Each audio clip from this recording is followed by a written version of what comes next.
All right, so today for Cop Talk Live on Free Field Training, we're going to talk about day shift versus midnight shift.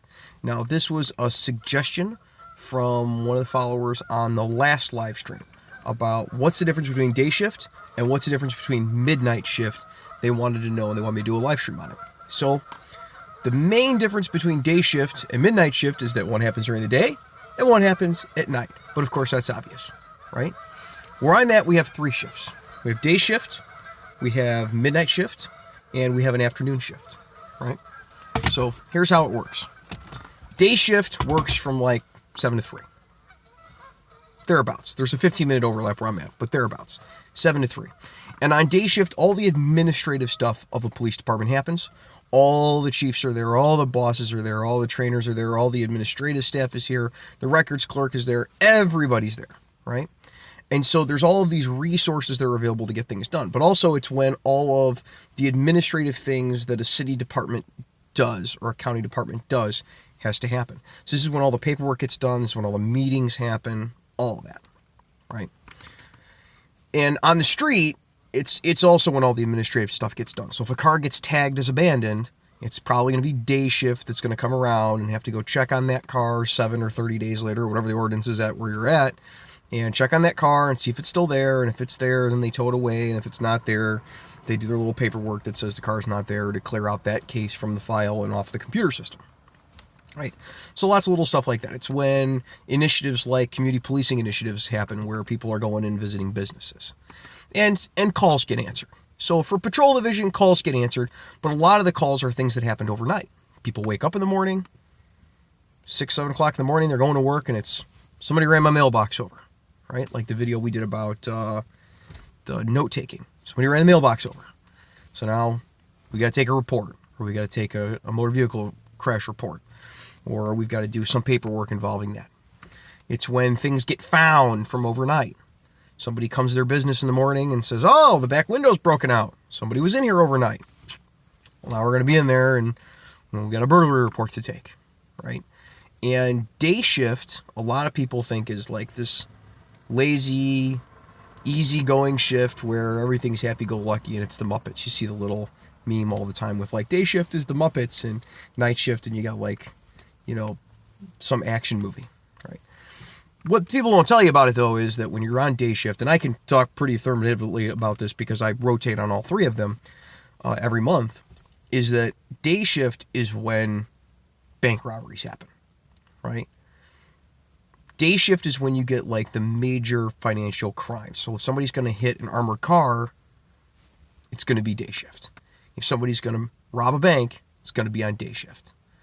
And during day shift, you still have people driving around in stolen cars that they stole from the night before. You've got people early in day shift who are drunk, who are still out driving from the night before, crashing into things at 7, 8 o'clock in the morning, running people over 7 o'clock, 8 o'clock in the morning, crashing into rows of cars at 7, 8 o'clock in the morning. So day shift gets their fair share of stuff. The interesting thing about day shift, though, is as the day goes on, it gets more and more busy, right? So you start off day shift and it's really slow, right? You might start off by, all right, well, let's get it in now. If it's the middle of the summer, let's get it in now. Everybody's going to breakfast, right? We're all going to eat our lunch at once. We're going to have breakfast because we know we're not getting lunch later, right? And then as the day goes on, it progressively gets more and more busy, and you go into afternoon shift. So day shift gets a lot of stuff. They have to deal with a lot of administrative stuff, and they get busier as the day goes on. And the bosses are there, so there's a support structure there for things, right? And you could argue about whether the bosses are always supportive or not, but there's a support structure there. If you have a question about something, you go talk to them, right? I just had to go in. I had court this morning, and I had to go in and get a taser cartridge replaced because I dropped my old one, right? I dropped my old one, and so I had to go in to the office and trade it in because I broke it. Well, I didn't really break it, but some pieces came off of it, and I said, better safe than sorry, right? So I went in and I turned in the one that a piece fell off of, and I went and got a new one, right? Put it in a bag so I don't drop it and lose pieces again. Put it back on my coat so I can go put it on my taser before I go to work tonight, right? So that's nice. On afternoons, and a police department during the day runs the way a police department really should, because everyone's there for this. Like all the policies that are put in place by people who work only day shift can be accomplished generally because all of the support structures that they're assuming are going to be there are there during the day, right? You go into afternoons, and as day shift goes on, it trails right into afternoons. So the day shift guys are trying to get out, and the afternoon shift guys are trying to come on, right? And where I'm at, there's a 15-minute overlap, right? So day shift guys are trying to leave. You got early guys that come in an hour early to try to help day shift guys leave, start taking cases off of their hands that are going to take them, 2-3 hours into the afternoon. And then afternoon guys come on 15 minutes before day shift's over. So you've got a little bit of overlap for briefing and stuff, getting into cars and all that, and getting out of cars and switching over. So there isn't too much of a loss of service in the meantime, right? Afternoons comes on, and afternoons just keeps going steadily up and up and up and up and up and up and up. Especially where I'm at. It just call volume just starts skyrocketing as the day goes on, right? And at a certain point, you reach the stage in which there just isn't the resources to deal with the calls that are being handled. Like, people that are administrators or day shift people that are working at the station, they might be there till 4 or 5 o'clock. Maybe you have a booking guy that stays, 7, 8, 9, 10, 11 o'clock. But as the day goes on, you got a finite number of resources, and more stuff is happening where people have to take care of it, right? And then at a certain point, you run out of those resources, and it becomes, well, we're going to do what we can do with what we got, and we're going to move people around from here to there, and maybe instead of 4 people on this call, the boss is going to be calling and be like, hey, do you need everybody over there? Because we've got this other thing that's going on, and we need somebody over here. So somebody clears from that, goes over to that, but you might be on the opposite side of town. You might be 10 minutes away. So you got to drive from one side of town to the other side of town, and it's this constant ping pong, bing, bing, bing, bing, bing, bing, bing, back and forth, and you're literally call to call to call to call to call to call to call to call to call to call to call to call to call to call to call to call to call, and that's my life on afternoons. Sometimes that's my life on days. As days ends, you start doing the call to call to call thing, and as midnights begins, you get the call to call to call to call to call thing. The cool thing about midnights is that midnights you start at 11 o'clock at night, which in a lot of places, and especially in the summer, is the busiest time of the day, and then it starts winding down, and we like to get town to go to bed by 3 to 5 o'clock in the morning, right? Where it's just finally gets quiet, right? Just everybody shut up. It's time to get quiet. The problem with midnights, and what people don't realize about midnights and why midnight shifts get this reputation for being crazy, and midnight shifters get this reputation for being like Dirty Harry type of thing, where they're out of control. I've even had a chief of police tell me that he doesn't leave his guys doesn't leave his guys on midnights for more than 2 years straight because they go rogue if they're on midnights too long. And here's why they get that impression. That's why people get this impression for midnights, is that on midnights, you're not just the police, you're the after hours government, and there's no support structure, right? On day shift or afternoons, if a light pole falls down in the middle of the street, you call Public Works, you call the fire department, you call ComEd or whatever it is where you're at, and they come out and they pick the light pole up out of the street, and the electric company comes out and they rewire, and the fire department comes out and they check and make sure it's live or not, right?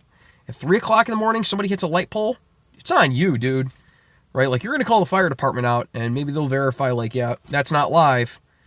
And then it's all right, guys, we're leaving. And they leave. And now you got a car that struck a light pole, and it's well, there's no immediate danger, so it's time for you to deal with this, right? If there's a deer struck by a car in the middle of the road on day shift, I call the animal control, right? Animal control comes out, and they drag the deer off the road, or they're yeah, we need somebody to shoot it, and you shoot it, and they drag it off, and they take care of the carcass, right? 3 o'clock in the morning, we're not calling animal control out.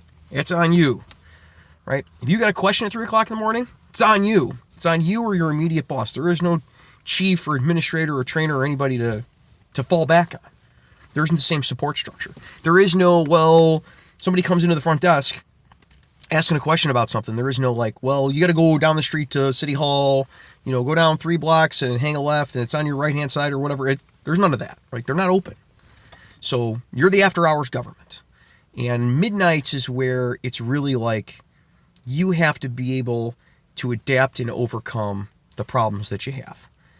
And it makes people think outside the box more, and I think that's scary to some people. That's scary to some administrators that like to keep tight control. But people thinking outside the box gets really terrifying when somebody comes in on day shift and all they work is day shift, and they're dude, what did they do? And it's all right, well, this happened, and this happened, and this happened, and this is all the resources we had, so we did XYZ, and we're going to have to fix it this morning when we come in. By the way, see you later, I'm going home, it's time for me to go to sleep, I've been up for 16 hours. And that's like terrifying for somebody that's only worked day shift, especially if they've only done it for like half their career, right? They became an administrator 15 years in, and now they're 30 years, and they're like, oh my, what did they do? There's a big mess, and they never got anybody to clean this, and this paperwork's all messed up, and well, you just can't get to the paperwork in the middle of the night, right? Like where I'm at, the records clerk's office is closed, and you're either digging through to find whatever piece of paperwork that you needed for whatever you got to handle, or it's waiting until morning. So either way, this is going to be a mess. Either I'm making a mess of somebody's desk to find something, and they're going to come in the morning and be like, what did you do to my desk? Or it's not getting fixed till morning. In which case, whatever mess it was I was trying to fix just gets left. So that's the best I got for days versus afternoons versus midnights. Let's go back to the beginning, and we're going to see what the comments were. I wish YouTube did like Instagram does and left the comments up so that people could read them. I was watching one of my live streams recently and realized that it doesn't do that. So what I'm going to do is I'm going to talk to some of these, talk back and forth to people a little bit, and we're going to see if we can pick a topic for the next live stream. So we'll see how long this takes. Maybe we'll pick a topic for the next live stream. Maybe we'll do one immediately. Maybe we'll do one tomorrow. I don't know. We'll see how it goes. I don't know how many comments we got. It seemed like there was a lot. There's 46 people watching now, which is pretty good for the middle of the day. Karamu Walker says, first, Jack says, hey, I got notified. Yeah, we had a little problem recently with people not getting notified about live streams. I'm glad it's back up and working. I think YouTube was just seizuring. That sure is a lot of ducks. That is geese. There's a lot of geese.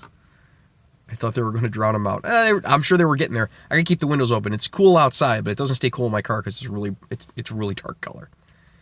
Hi from Italy. Italy. That's one we haven't seen yet. Johnny Reb says, my department does 5 to 5 in 2 shifts. I definitely prefer nights to days. I know a lot of people that they'll do 12s. They do 12-hour shifts that overlap a little bit, so it's technically like 12 hours, 15 minutes, but that's rough. Like, at the end of 8 hours, I'm normally saying to myself, you need to go home and go to sleep.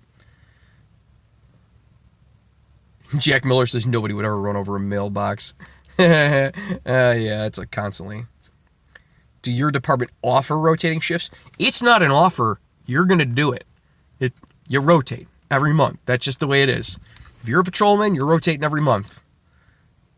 Johnny Reb says, and thankfully I'm back to work. Turns out my ankle isn't broken. It was just a bad sprain. So I'm back on patrol. I'm glad to hear it. There's nothing like losing overtime because you got a broken limb. That's terrible. Billy says, thank you for all you do. You don't have to thank me. I love my work. Jack Miller says, you said before you have armed security at McDonald's. What do you expect? LOL. I know what they expect. They expect to get robbed again. Noah says, love your vids. Glad you like them. Jack says, if you have to kill an animal during your shift, is there any extra paperwork you have to do because you discharge your weapon? Yeah, we do a use of force form anytime we discharge our weapon, like in the course of our duties for anything. But I mean, for a deer, it's not a real big deal. You know, like, I shot a deer. Like, what else are you going to write on the form? Right? So you fill it out with what you used and yada, yada, yada, yada. And it's like, yeah, it was a deer. I shot it. It's great when the animal control guy's there because you can be like, hey, according to ACO, blah, blah, blah, blah, blah, the deer needed to be put down. We brought it to, wherever. We bring it to Public Works. If we can get it, whatever the animal is, into the back of the truck, bring it to Public Works, put up against a berm and plow it there. Or, if it's a deer and it's got to stay on the road because, only a couple 100 pounds and we're not going to carry it around and end up hurting it more and adding to its suffering, we blast it right there and, try to get a boss on scene so that way when you fill the form out, you're like, yep, ACO was there, said it had to be done. The boss was there. I explained this is what I was going to do. He said, yeah, go ahead. And then I blasted it. And that's it. It's really not that big. Like, putting down a deer that got hit by a car, like, that's the easiest decision anybody ever going to make. It's suffering and there's absolutely nowhere to bring them to get them help. A wild deer, it just doesn't work. So yeah, you just fill out, it's a use of force form, but it's really a nothing use of force form. Jesse Suarez says, I just passed my written for SFPD. What are some tips for joining during the process? And what are some truths that'll disqualify you during the polygraph? Polygraphs they don't do anything. So all you have to do is Google polygraph junk science and then read and you don't have to worry about it. That's it. It's really not, polygraphs they're not magic. Dan says, here comes Dan. Here's my take. If you want to be a cop, come work mids with me. If you want to be a peace officer, work day shift. I love mids, man. It's the only place where I can be myself. I really like midnights too. Like, I am one of the few where I'm at dyed-in-the-wool midnights guys. Like, I love midnight shift. I really do. I love midnight shift, and I think I love it because it's a challenge. I love it because you don't have that support structure. I love it because it's a job that needs to be done that not a lot of people are good at. And there's a sense of pride in being good at something that a lot of people hate because they're bad at it. I love it. I love midnights. Apparently Dan does too. Zach says, what do you think of auxiliary police? We've gone over auxiliary police before. The problem with talking about auxiliary police is there's wildly different things that are auxiliary police. Like around here we have auxiliary police that are just part-time cops that have to go through all the training and everything, and they just work like 30 hours a week. And we have everything down to auxiliary police that are unarmed, like ESDA people walking around at events. And so there's this huge disparity between the far ends of what auxiliary police are. Like far more than there is in almost anything else in law enforcement. There's this huge spectrum. So like auxiliary police can be a great thing, or it can be a stupid patronage job that makes no sense. It can be everything in between. Dan Bravo says, next live stream, officer survival? Question mark. You got to be more specific than that. Like, that's the type of topic that people put on a video when it's like, I'm not going to name any channels, but like they put like officer survival, and then it's, you click on it and it's like one little tiny specific topic, right? Like officer survival is the whole channel, right? So what's one little topic you want me to talk about officer survival, right? Like little topics, because officer survival could be a master's course. Paul says, what's up, sir? Please stop calling me sir. On the job in New Jersey and watching while I'm supposed to be running radar. Dude, you're not supposed to post that on the internet. One, right? And two, where'd you get the radar gun? I've been trying to find a radar gun for months. Jake Perkins says, small town versus large city police. I've only really worked for a city, right? A relatively large city in the grand scheme of things, compared to most places. A relatively large city, so I really... Right, like when I work for a really tiny small town, then I can explain to you about working for a really small town. But I don't. I never have. Joseph Timothy Groening says, could you or have you ever talked about the FTO process, like what to generally expect? Like as a individual in the FTO process, that would make a great live stream. In fact, I think that's going to be the next one. We might do that immediately here. We'll see how many comments we have. FTO process. I should probably write that down. Jesse Suarez says, next topic should be polygraph and backgrounds. We've gone over background check stuff and polygraph stuff before. I've got that whole, like, I've got a playlist that's, so you want to be a cop. Like, it's in there. How long, few months or weeks are you on a particular shift? Does it wreck your body switching? It kind of does. We switch every calendar month. If you go on my Instagram right now, on the Instagram, right this moment, it's only up for 24 hours, and it was last night, so maybe 12 more hours. There's a live stream that I did on Instagram talking specifically about that topic. Somebody asked, and I talked like at length about switching shifts and how you deal with switching shifts. Bravis says, is that rotating shift for your agency only? Yeah, it's just every place sets their own schedule. That's where I'm at. Hi from South Carolina. Hello. Do a video on what FTOs do and how you became one, like what the process was. Well, that's not really a big thing, because the process where I'm at is just like, you go and you're like, hey, I'd love to be an FTO. And they're like, all right. And they look and you're like, oh, you've been here 5 years and you don't screw things up all the time. Well, we'll give you a shot. That's pretty much it here. I know some places have like a selection process. It's not like that here.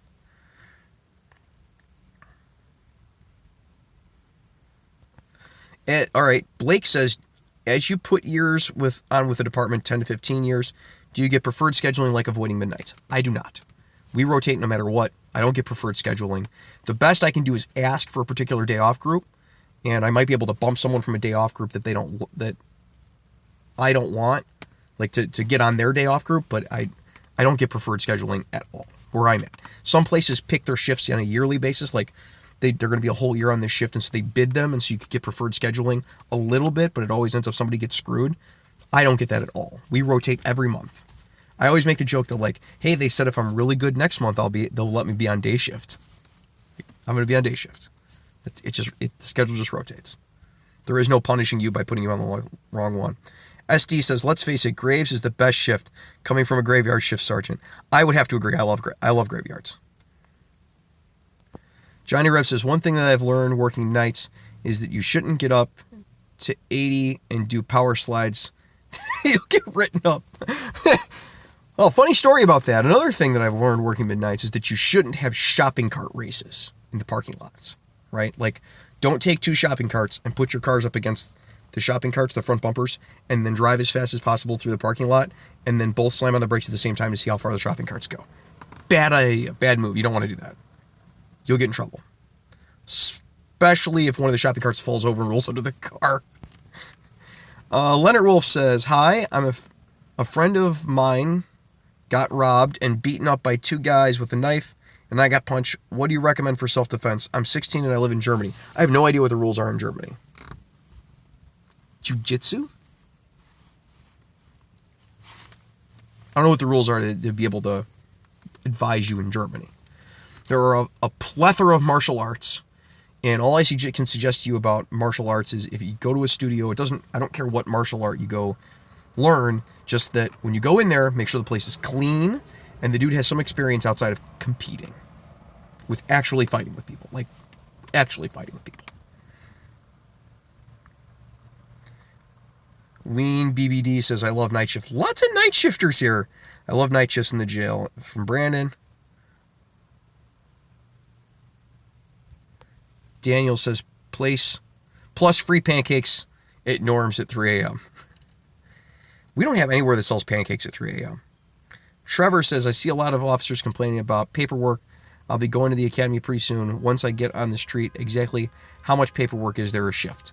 Oh, it depends on how much you do during a shift, but for every action, there's an equal and opposite number of paperwork. So the rule of thumb is,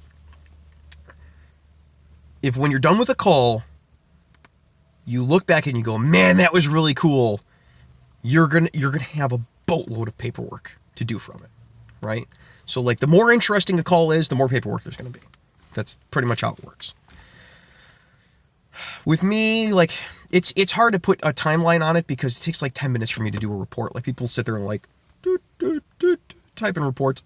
I can type a report with one hand while drinking coffee, listening to the radio. Like, it really is not hard for me to type a report. So reports maybe 15 minutes for me. So if I do 2 reports a night and I have to write some other paperwork, like some tow sheets and stuff, it's maybe like an hour when I'm on midnight. But on day shift, there's times that I'm 4 or 5 reports in the hole, right? And so you might have a couple hours just of paperwork in a shift as a police officer. And I'm in a place that doesn't have a lot of paperwork.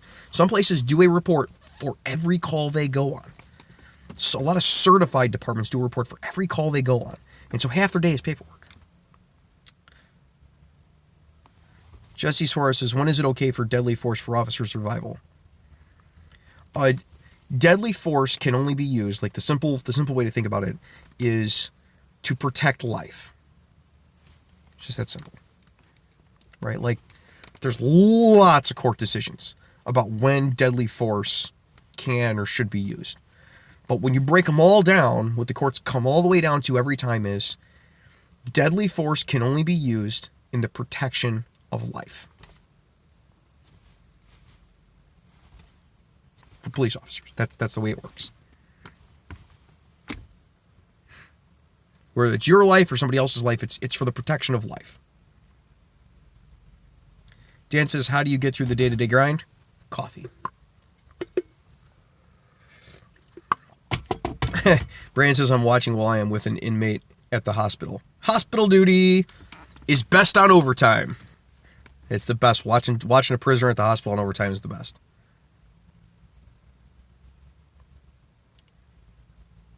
SD says, think more like mindset rather than just officer survival. Will to win, etc. Well, we'll think about it. I'll see what I can come up with. Dan says, I'll tell you, man, you have a form for every little thing, and narratives can be a hoe if you can't write. There's a lot of forms. I know some places, like the Illinois State Police, I know they have a form for literally everything. We don't have a form for everything. A lot of stuff just goes on a general case report. The STF FTO process from trainees' point of view. It's been a while from the trainees' point of view, but I can tell you about it from my point of view. I'm in school right now. That's awesome. 09AJ Torrey says, how many calls do you respond to on a shift? How many would you say are serious, not serious? That's going to depend on shift. I'll tell you that the least number of calls I've ever had in a day was 3. And I distinctly remember that day. Because one call was to go get prisoner meals. And another call was for an alarm, a burglar alarm. And then I had a fire that night. And that sticks out in my head that I only had 3 calls all night. It was fantastic. And that was for the whole shift. The whole group of us. It was 3 calls for service all night. It was fantastic. And you can't beat that. But that sticks out in my mind. On the opposite end of the spectrum, I've never kept track of my busiest shift. However, when I'm training people, I have to do a daily activity log. And that daily activity log it has 25 lines on the front. And I have gone through 2 pages of daily activity log on calls that we've gone on. So that's about 50 calls in a day, which is, it's mind-blowing. You think 50 things in a day, that's not that much. You think you're thinking in any other job, but here, being a cop, you go to a call and you expect to spend 20 minutes, half hour on that call, but they have to plow through them like that, and they have that's one where it's you go to a call and you get back in the car and you already see 3 other calls that are in your beat that are going to get assigned to you next, and you got to go handle them. And they could all be, most of them could be BS, could be, there's 3 people arguing out in the middle of the street, or it never comes out as arguments. It's always 3 people fighting in the middle of the street, and you get there and they're gone, and you have to clear it. You're like, clear this with a 4, which is our GOA, going on arrival. Clear with a 4, but you still got to drive there and check around and look for them, make sure they're really not still there, that they're not in a house or something. Then you clear it, you try and do this as fast as possible and go on to the next call for service. And then there's the whole triage process of it. Dispatch sometimes will pick the wrong call. They'll be like, oh, you have to go over here for this fire alarm. You'll be like, oh, no, I think the people fighting in the street. We got to do that first. Plus, I'm right here. So that's, and then serious, not serious, that's a judgment call about what's serious and what's not serious. For a lot of people, a DUI is a serious call. For me, it's just not. Right? Where I'm at, it's just not. A shooting would be a serious call. And then that's day-to-day dependent. Ricardo says, in which state do you live? I live in Illinois. I also work in Illinois. Cuff says, I can't talk right now because I'm in school. Well, then stop typing. Jake Perkins says, I feel like small town policing would be like military policing. Different technique. Everyone knows you, your family. You have to deal with again. Can't exactly be a dick swinging kind of cop. Well, the thing is that you're going to learn. In a big city, you're going to meet people and you're going to get to know them. And people are going to know you, your name, where you live. No one can really hide anymore. And you're going to deal with the same people over and over again. I mean, there's people that I've arrested for PSMV. That's possession stolen motor vehicle, I'm sorry. But I've arrested for, a stolen car that I knew them when they were babies. They were 4 or 5 years old when I first met them. And now they're stealing cars. I've known these people their whole life. Matt says, I worked as a cart attendant at a big grocery store. Seen some crazy stuff in the parking lot where the police had to be called. Crazy stuff happens at big box stores. Hybrid Transistor says, I just got off of night shift. We'll be back for a 16-hour tomorrow. I'm working 16 tomorrow, too. I'm working midnights tonight, and I got to come back in and do a double tomorrow. SMCITW says, any advice on keeping dust and cat hair off my polyester uniform? I work at a place that got midnight blue uniforms. It looks pretty bad. I got no advice. You get one of those little roller things, I got nothing for you. If I was more worried about my image, I'd have more for you, but I just use the little roller thing. I use the little roller thing when I leave the house, and then 30 minutes later, it's all messed up, and there's mud on my boots, and it's up the back of my leg, and what are you going to do?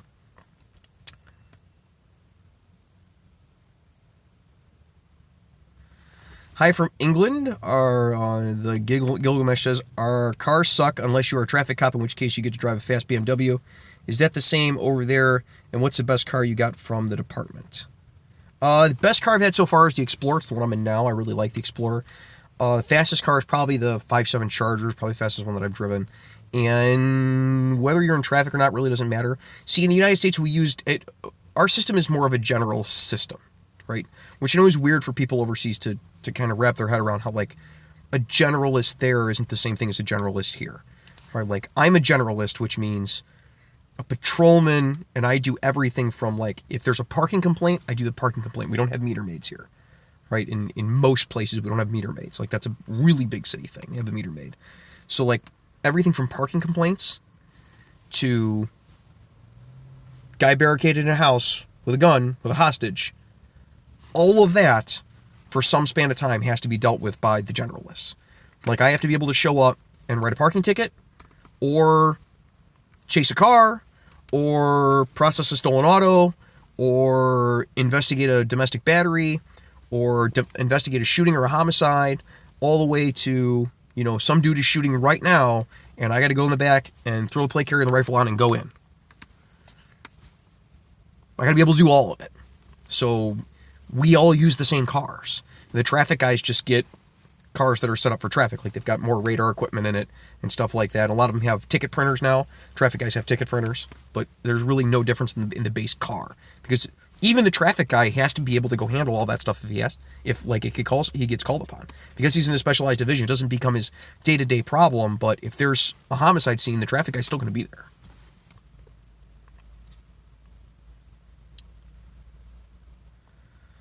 Leonard Wolf says, would you recommend OC for personal self-defense? If it's all you got, sure. But you better know how to use it, because it's not that super effective. Average Outlaw says, is there a reason your patrol vehicles aren't high-vis in the USA, Constable UK? They are. The vast, overwhelming majority of them are. It gets a lot of press that the U.S. police use unmarked cars.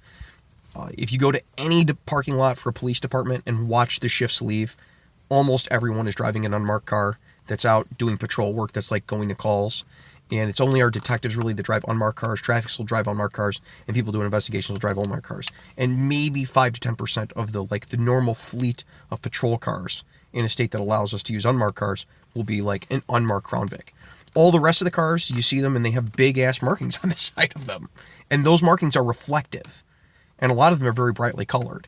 And our cars are black and white, which is very weird, and it's very distinct, so people can see them easier. And that's to be able to catch the eye. And then all the big markings that you see on the side of American police cars today, almost all of the police cars, those markings are reflective. So even if it's like a gray tone on the side of the car, like that's reflective. So when the light hits it, it bounces back at you.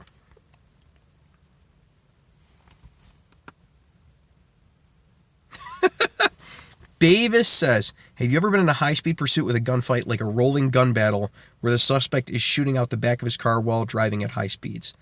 No, that's not something that happens a lot. It happens on very small occasions, and most of the time today, you're going to see dash cam footage of that. I have, however, been in a pursuit we were pursuing 2 cars that were shooting at each other. Well, that's fun. They weren't shooting at us, so, the limited amount of anger I can have about it. They were shooting at each other, though. You're dressed up. Are you going to court? Yes, I just court. Did you see the movie Chips? Nope. What kind of coffee do you like? All kinds of coffee. All right. Gregory says, were you a veteran military? No, I was never in the military.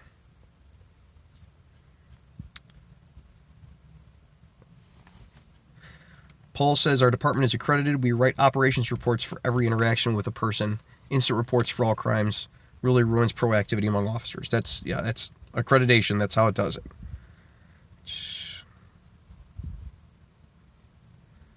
Mary says, what do cops do on night shift? My dad and I did a paper route, dropping off paper bundles to the paper boys, and gave the cops a free paper to them. We do exactly what I was talking about. We drive around, we answer calls. Some places, they do a lot of traffic at night. They do DUI enforcement at night, because that's when it happens. But a lot of night shift is being ready. It's like insurance. Like you have these guys there in case something happens.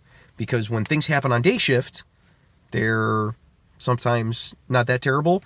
Almost everything that happens at 3 a.m. is terrible in some way. Thoughts on the end of watch film? What's your take on it? We've talked about that before. It's a compression of someone's, like, half of somebody's career into 3 days. All that stuff happens, but it doesn't happen in 3 days. Gregory asks, you get hourly or salary-based pay? Where I'm at, I'm hourly based. Gruff says, I was with my mom and a traffic light trolled me and my mom. The light went green for a second and then it went back to yellow, LOL. Well, that's great. It's probably the traffic director. The Opticon. Do you know any officers who are pretty good at eating healthy and taking care of their bodies within reason while working shifts? Of course I do. I know my boss who's like, he's a grandfather. He's like 53 years old and he runs marathons. Dan Bravo says, you get any medical training or is that left to EMS? We get self-aid, buddy aid training, first aid, CPR, AED, and hazmat training. But it's the basic stuff. We're not like putting oxygen on anybody. Texas Lone Star State says, how valuable is a criminal justice degree in your honest opinion? Go look up the police education requirements video. I've gone over that 1,000 times. Every video we go over that. So it's a whole video on its own. Go look it up. I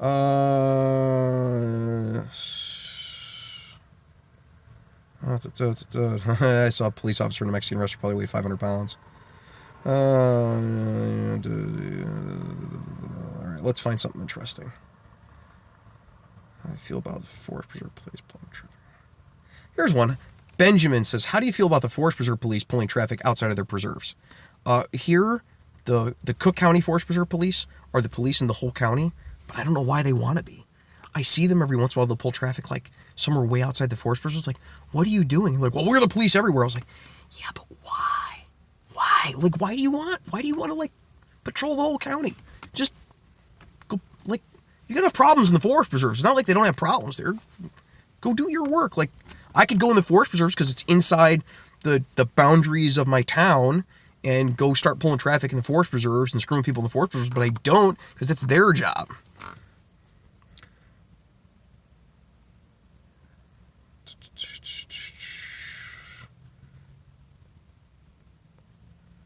Gregory says, studies show that most police officers don't have a college education. Is that true?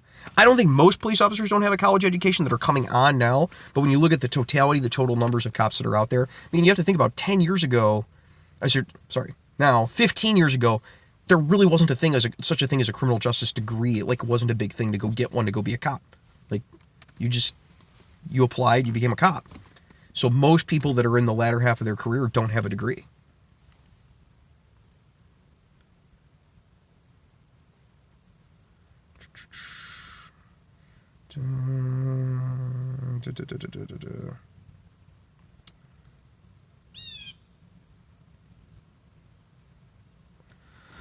Joel says, please do a live stream on county versus city cops.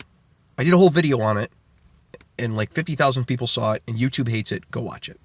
It's on the list.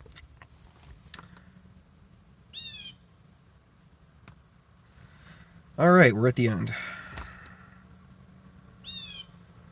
Hi, some people say that if you put yourself through an academy, it's harder to get a job versus department sponsored. I don't know. We're not allowed to self-sponsor at the academy, so I don't know. What's your favorite off-duty carry gun, Tommy? I like my little 360 PD. And that's the end of them. I skipped over a bunch of questions because there's a lot of people asking stuff that we've covered like 100 times before. All right, so we're going to finish this one up, and I might just start another one right afterward. I got to check my voicemail because I just got a voicemail in. Check my voicemail. We're going to start up another one, I think, about the FTO process, what it's like and what the process is, so people understand it. I can only really do the Sokolov model, so we're going to talk about that.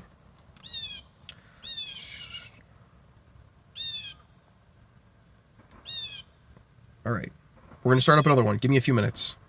All right, here we go.